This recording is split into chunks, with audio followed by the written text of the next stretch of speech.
Ex-mob boss Michael Franchese is busting the lid wide open on the illegal gambling ring happening in sports. Let's get into the news. Michael, to you, 4 mob families, not your former mob family, involved. Did it surprise you? You know, the indictments don't surprise me and the activity don't surprise me, but I was kind of surprised. Normally, you don't have 4 families working together like that in a scam, so it kind of surprised me. I was wondering why the Colombos were left out. Either they got smart or they just didn't get a piece of the action. I don't know.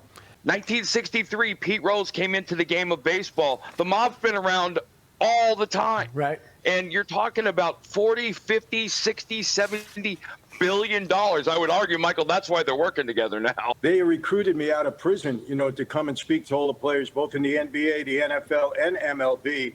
And we had a great program that we put together. I'm still doing it on the college level.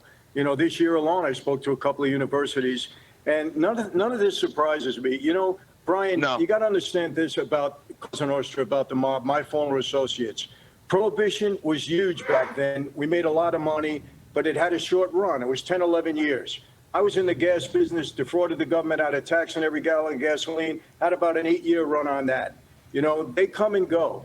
But gambling is always the main business of that life. They love it. They're good at it. They're very resourceful. Athletes are always a target because we can get them sometimes to compromise the outcome of a game. They get in trouble, you know, quite often. I had 12 bookmakers working under me. That's why they recruited me, because they knew I had athletes gambling with me at the time. My thing about this whole situation is, why are they not investigating the mafia more thoroughly? You don't never see these motherfuckers on TV. They keep showing the black stuff. He is blatantly telling you that they've been having their hand in illegal gambling for a long time. The man just said they've been doing this shit since 1914. So when is the feds really going to pick up on it? Or do they have their hands involved in this shit also? Betting and gambling was a big part of your business when you were Yes. in the mafia. And in some other interviews, you talked about how you would get sports players to actually fix games when they would get into gambling problems themselves. So can you talk about how these things would sort of progress to the point of them actually shaving points? Well, yeah, you know, remember this. Let's separate the pros from college kids at this point in time. Because back in my day, you know, 70s and 80s, pros weren't making the kind of money that they make today. You know, back then, you know, they made $500,000, $1 million was a lot of money. But a lot of them gambled heavy. You know, you're making $500,000, you got a gambling habit, you know, it's not a lot of money, especially the way these guys live. So I want to set that perspective up for you. So, you know, I wasn't in the gambling business myself. In other words, I wasn't a bookmaker, but I had 12, 13 bookmakers that were working under me at that point in time. Now, why did that happen? A couple of reasons. When bookmakers needed money, you know, to finance themselves, I would lend them money, no problem. And secondly, you know, bookmakers take credit. You know, they take credit. You don't pay in advance. So a lot of times they had collection problems.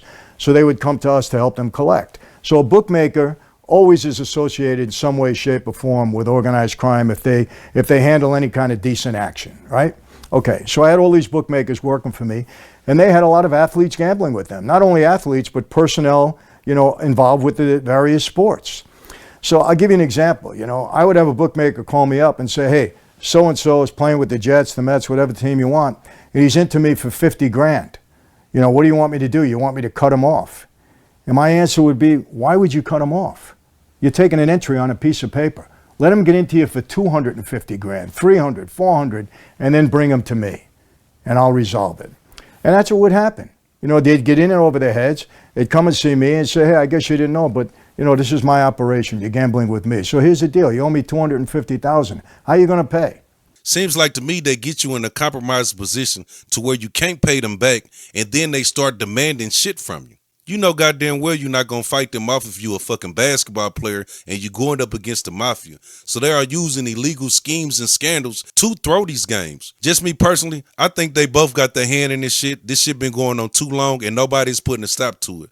They not highlighting them at all, and he seems like he's the only one that wants to hold the mafia accountable because the FBI isn't. Well, anyway, tell me what you guys think. Please like, comment, and subscribe, and I'll see you guys back here in another video.